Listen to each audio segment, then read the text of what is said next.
Mano, o caos tá instaurado em Dandadan. O Okarun, ele resolveu de novo abrir o coração, soltando aquela bomba absurda, né? Se declarando que ele vai voltar a ser o Okarun de verdade por causa da Momo. E pra deixar tudo ainda mais intenso, a gente teve a Miko e Muko, que são as duas amigas da Momo, acelerando ali pra marcar um encontro deles dois. Sim, cara, um encontro. Então já prepara o coração, porque hoje a gente vai analisar cada detalhe desse momento que tá prometendo mudar completamente a dinâmica entre os dois. Será que o Okarun vai finalmente reconquistar a Momo? Ou será que esse encontro vai virar um triângulo amoroso digno de novela shounen sobrenatural? Fica até o final pra gente ver isso aí, cara. Deixa o like pra fortalecer o canal se não for inscrito, já se inscreve e ativa esse sininho. Preparou? Vem comigo, vamos lá.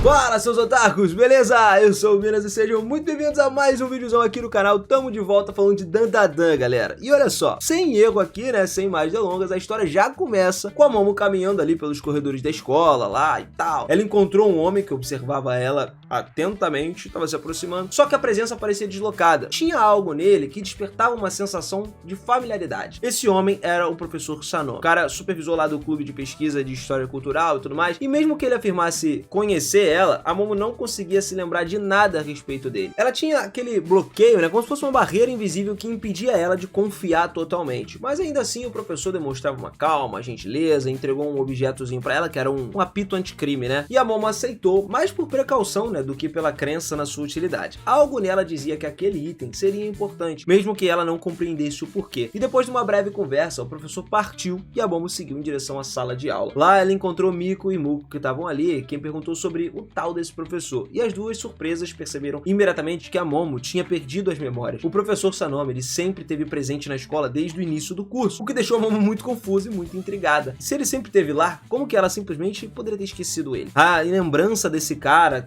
de alguém que ela literalmente não sabia quem era, ela também não recordava do Okarun, e isso tudo tornou ainda mais perturbador para ela. A Momo então ela começou a se sentir meio isolada, né? Como se o mundo à volta dela tivesse se reconstruindo sem que ela tivesse qualquer controle sobre isso. As suas amigas então perceberam o abatimento e decidiram agir de uma maneira meio peculiar. Miko e Muko, sempre diretas, resolveram empurrar ela pra frente, acreditando que ela precisava daquele estímulozinho pra se reconectar consigo mesma. E assim insistiu que a Momo saísse para um encontro com o Okarun, algo que pra ela seria a melhor forma de reacender as lembranças, aquela chamazinha dos dois. Pouco tempo depois, o grupo ele se reuniu com o Okarun, que ficou surpreso vendo elas, e as meninas já tinham planejado uma visita a uma exposição de múmias e tudo mais, acreditando que talvez esse passeio fosse interessante e divertido pros dois. Mesmo contrariada, a Momo acabou indo junto, ela não podia recusar o entusiasmo das amigas dela, e o museu era um ambiente repleto de mistérios e histórias e tudo mais. O Okarun, ele só observou cada detalhe, ele estava fascinado, animado com a ideia de desvendar segredos das civilizações antigas. A Momo, no entanto, ela só ficou distante, ficou pensativa. A sensação de desconexão ainda perseguia ela, mesmo diante de toda aquela energia vibrante ao redor. Muko, ela, por sua vez, começou ali um pouco interessada na exposição e tal, mas em si ela estava preocupada em encontrar um lugar para comer algo saboroso, tá? Só que a despreocupação delas meio que contrastava com o ar tenso da Momo e a empolgação do Okarun, tá?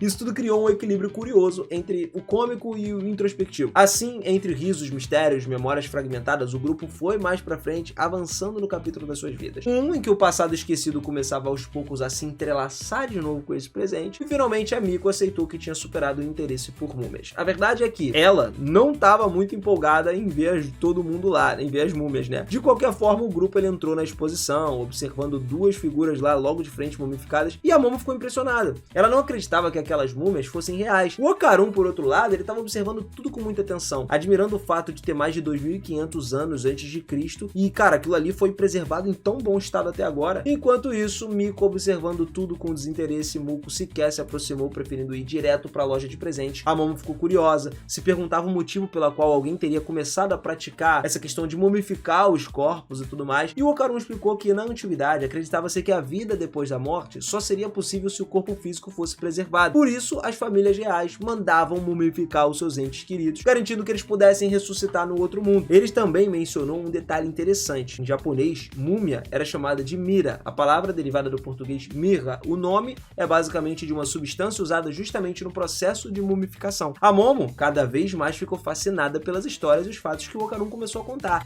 Já tem aquele pingozinho de romance ali, né, meu querido? Tá ligado? Não tem como. Os dois começaram a se concentrar na conversa e ficaram tão concentrados que nem perceberam quando Miko e Muko desapareceram da sala. De longe era possível ver elas correndo e tal. Mesmo que o motivo fosse um completo mistério agora, sem se dar conta disso, a Momo só continuava imersa naquele assunto e perguntou se já tinha existido algum caso de alguém que tivesse sido ressuscitado depois de ser mumificado. E o Okarun acabou respondendo que não, pelo menos não tem registros sobre isso. Mas ele comentou sobre uma teoria secreta afirmando que seres extraterrestres poderiam utilizar os corpos humanos como recipientes. Então seriam coisas adaptadas e tal. Eles usariam aquilo ali para se adaptar a viver na Terra. E segundo essa crença, quando retornassem ao seu planeta, esses seres modificariam os corpos para poder preservar eles até a sua própria vinda. A história ficou meio mística ali, né? Intrigante para os ouvidos da Momo, que tá tudo uma novidade. E o Okarun ficou muito envergonhado. Ele tentou até justificar, dizendo que tudo não passava de teoria, mas a Momo, ela tava com real interesse naquilo ali. Ela afirmou que achava tudo aquilo muito fascinante. E o comentário deixou o Okarun, pô, todo envergonhado. Foi a primeira vez desde que a Momo perdeu a memória e ela sorriu pra ele daquela maneira. Coisa bonitinha, mano, um sorriso sincero, encantador. Só que o momento logo foi interrompido quando perceberam que Miko e Muko desapareceu completamente. As duas vazaram. E aí eles começaram a procurar elas por todo o museu, mas não acharam em nenhum lugar. Eventualmente seguiram até a estação Kamikoshi, andando pelas ruas ali, enquanto a Momo já estava resmungando sobre como essas duas tinham abandonado eles dois. Afinal, tinham sido elas que tinham convidado o grupo para visitar o mesmo lugar, mas a ideia era aquele encontro. Mesmo assim, elas fugiram e tudo mais, e durante o caminho, a Momo sugeriu que o Okarun voltasse para casa sozinho, já que ela acompanharia até aquele ponto, tá? Só que ele recusou. Ele insistiu para que eles continuassem juntos, e a Momo ficou sem jeito. Ela, pô, tava interpretando aquela atitude de uma forma um pouco mais provocante. Só que o Okarun, meu irmão, já tava com o coração ali que não cabia na boca mais, tava a mil. Então, ele foi lá, só respondeu que ele se preocupava com ela e não queria deixar ela sozinha. Surpreendentemente, a Momo deixou um tom mais brincalhão de lado e falou com seriedade. Ela disse que gostava de estar ali, ao lado dele. Ih, rapaz, aí tu já viu, né? A confissão fez o Okarun ficar vermelho, o cara parecia um tomate. E por um instante, os dois caminharam em silêncio, ouvindo só o som dos próprios passos ecoando pela rua.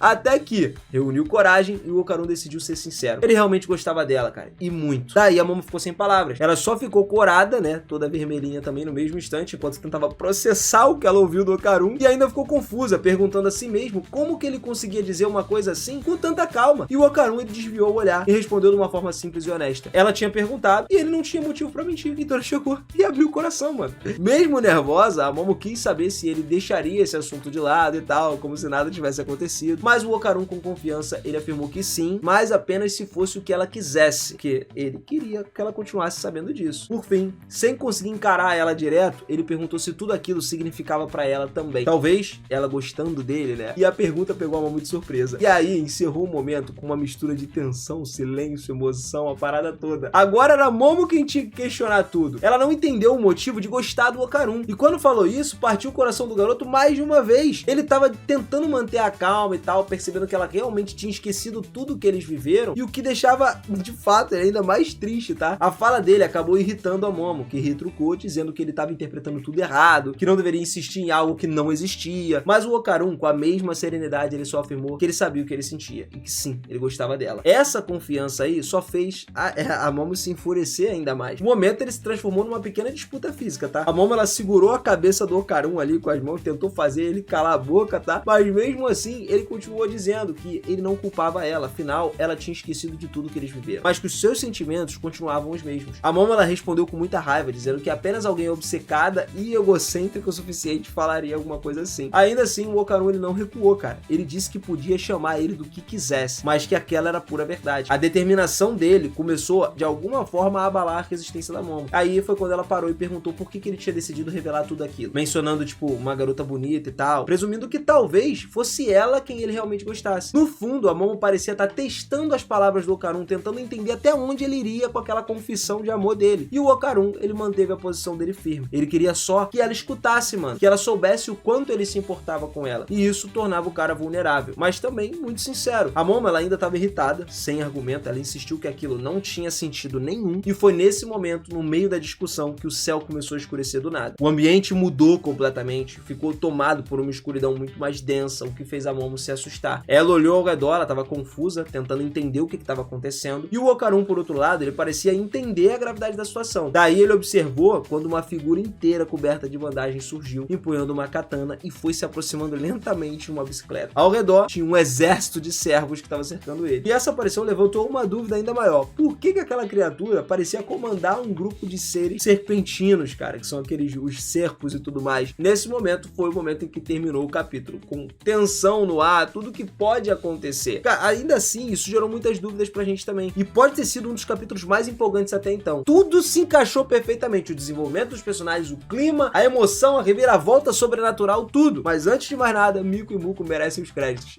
Desde o início estava claro que elas agiram porque se importavam com a Momo e com o Okarun. E quando a Momo foi conversar com elas sobre a briga que teve com eles, as duas entenderam, né, que, pô, ela realmente precisava de um empurrãozinho e sabiam que o Okarun era o cara certo pra ela, né, o Ken Takakura. Nos últimos capítulos, o garoto, ele vinha se fechando cada vez mais. Ele, pô, não conseguia conversar com a Momo por causa das desculpas, das inseguranças. Ela vivia cercada pelas amigas, o que tornava qualquer aproximação ainda mais difícil. Foi aí que a Miko e a Muko tiveram aquela sacada genial. Criar uma oportunidade perfeita para os dois ficarem juntos. Meu irmão, oportunidade se cria. Elas levaram para um ambiente que deixaram ele à vontade, uma exposição sobre o ocultismo, múmias e tudo mais, um tema que o Okarun sabe perfeitamente. O cara domina aquilo ali de cabo a cabo. Assim, ele pode simplesmente esquecer dos medos e agir naturalmente, conduzir a conversa com paixão, com curiosidade genuína. E durante a visita, o Okarun, ele falou sobre histórias antigas, teorias místicas, compartilhou informações curiosas ali que deixaram a Momo fascinada. Pô, a maneira como ele se expressava lá, com uma empolgação, com a sinceridade, isso despertou na própria Momo um interesse que ela sempre sentia no passado. Mesmo que Miko e Muko talvez não tivessem planejado tudo de forma tão estratégica, o resultado foi perfeito. Aquele cenário ali proporcionou um reencontro, né, genuíno entre esses dois, permitindo que eles conversassem sem pressa, sendo eles mesmos. Mas o detalhe mais curioso de todo o capítulo foi a teoria que foi mencionada pelo Okarun, né? A ideia de que seres alienígenas poderiam ocupar corpos de humanos mumificados para poder sobreviver na Terra. Essa explicação parecia ganhar um novo peso diante de alguns acontecimentos da história. Afinal de contas, os inimigos que estão surgindo agora controlavam o corpo mumificado. Era possível que essa fosse a ligação direta entre o que o Okarun tinha dito e o que estava prestes a enfrentar no final do capítulo. Para entender melhor, é só a gente lembrar do que foi mostrado no capítulo 211, tá? Quando o Conde conversou com o Enera lá, e que era um diálogo que agora parecia esconder a chave de tudo que estava acontecendo e tudo mais, mas Enera revelou que, mesmo que os serponianos tenham pedido aos humanos ali que concedessem a eles poderes, eles permaneceram escondidos nas sombras durante esse tempo todo. E o Conde Saint-Germain admitiu que ele não confia neles, e da mesma forma, eles também não confiam no próprio Conde. Desde o início, os poderes dos yokais só poderiam ser usados por humanos, mas os alienígenas recusavam aceitar isso. Foi exatamente esses erros aí dos serponianos que fez com que eles acreditassem que em algum momento eles conseguiriam dominar o poder dos yokais. Cara, assim, eles decidiram, né, fazer o que fosse possível para poder alcançar esse objetivo. Eles precisavam de corpos humanos para isso. Era lógico, portanto, que eles tentassem tomar posse de um corpo humano, uma coisa que eles pudessem usar a seu favor. E aonde a gente pode encontrar um corpo humano assim? Nas múmias, sacou? Capturar alguém vivo, como a Momo, um outro ser com poder espiritual, é muito mais complicado. Já as múmias, por outro lado, os caras simplesmente estão lá. Eles podem conter resquícios de energia espiritual do passado. Isso significa que quando você estuda, manipula esses corpos aí preservados, os serponianos poderiam encontrar uma forma de canalizar o poder yokai, ainda que imperfeitamente, e assim completar o seu plano. Tudo indica que eles realmente conseguiram fazer isso agora, no final desse capítulo. Só que isso leva a gente para um outro ponto importante, tá? É improvável que esse ataque tenha sido coordenado com o Conde Saint-Germain. No próprio diálogo que foi mostrado anteriormente aqui pra gente, o Conde, ele afirmou que ele não recebeu notícia dos serponianos, além de deixar claro que ele não confia nos serponianos também, tá? Por isso é difícil acreditar que ele tenha planejado esse ataque. Ainda assim, tem alguma coisa que levanta certas suspeitas. O fato de que no mesmo dia em que o ataque aconteceu, o Conde se aproximou da Momo pela manhã para entregar a ela um apito, dizendo que, se fosse o caso, né, de encontrar inimigos, ela podia usar aquilo ali. Isso poderia tanto ser um ato de boa intenção, quanto uma jogada calculada, tá? Tipo assim, mexendo nos peãozinhos ali. Essa atitude pode ter esses dois significados. E primeiro, pode ser realmente uma boa ação, afinal, ela tinha mencionado o desejo de se unir ao grupo do Takakura, seus amigos e tudo mais, e a melhor forma de conquistar a confiança deles seria provando na prática que estava disposta a ajudar. Mas apesar de ter colaborado já com o grupo do passado, especialmente durante a luta contra o demônio lá do Conto de Fadas, né? E o Conde ainda não era totalmente reconhecido por eles. O Conde só queria fazer parte daquilo ali. Em grande parte, isso se devia ao fato de que naquela batalha, o rosto dele nunca foi revelado. Assim, o Okarun sabia que foi ajudado por alguém, mas ele não tinha plena certeza de quem ajudou ele, quem essa pessoa era. Apenas ele sabia que graças ao Rokuro lá, que se tratava do Conde Saint-Germain, foi que eles ganharam. Por isso, agora o Conde precisava de um gesto mais concreto para provar que estava do lado deles e ganhar a confiança de todos. E a melhor maneira de fazer isso seria o quê? Justamente ajudando a Momo e o Okarun durante a invasão dos serponianos. Pegou a jogada? É o mais interessante pra se fazer. Mesmo assim, essa batalha que tava se aproximando ainda promete ser uma batalha difícil, tá? Os inimigos eram muitos e aparentemente já tinham encontrado uma forma de usar os poderes do yokai, algo que antes era impossível. Então a gente tá tendo uma combinação muito grande de poderes aí nessa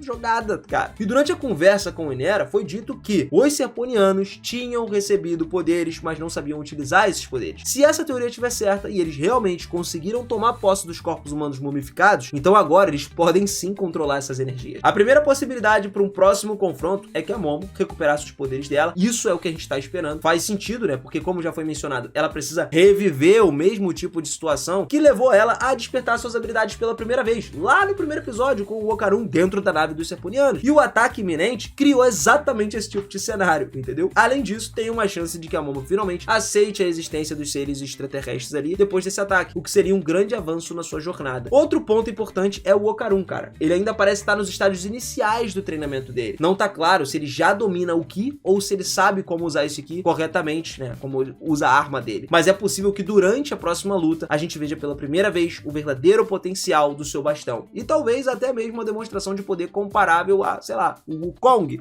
É, uma coisa que eu tô esperando pra ver. Esses elementos criaram uma expectativa enorme pro próximo capítulo, que promete ser uma das batalhas mais intensas até agora em Dandadan. No final, cara, é impossível ignorar o destaque emocional do capítulo. O Okarun voltou a ser o personagem que a gente queria que ele voltasse, cara corajoso, determinado, que todo mundo conhece. E ele não hesitou nem um segundo em confessar os sentimentos dele pra Momo, cara, mesmo sabendo que ela tinha perdido todas as memórias. A insistência dele tava longe de ser irritante. É aquilo, mano, coragem, sinceridade, o bagulho que vem de dentro, do coração. E apesar da Momo negar, ficou claro que as palavras dele despertaram sim algo nela. Talvez um resquíciozinho das lembranças que ainda dormem no coração. É aquelas lembranças emocionais, sacou? É memória emocional. A cena, inclusive, foi muito leve, foi muito cômica. O Okarun tentando ser honesto, enquanto a Momo, sem perceber, tava deixando transparecer um ciúminho ali numa situação e tal. E por fim, a gente teve um contraste do drama e leveza que tornou o capítulo ainda mais marcante. Essa história foi incrível, um capítulo sensacional. Eu espero que vocês tenham curtido também. Se curtiram e quiserem continuar acompanhando, capricha no likezão, cara. Não esquece de se inscrever no canal e de ativar o sininho também, que eu vou estar aqui pra cobrir todos os capítulos, tá? Tamo junto demais, família. Beijo no coração de vocês, aquele forte abraço e até a próxima. Valeu!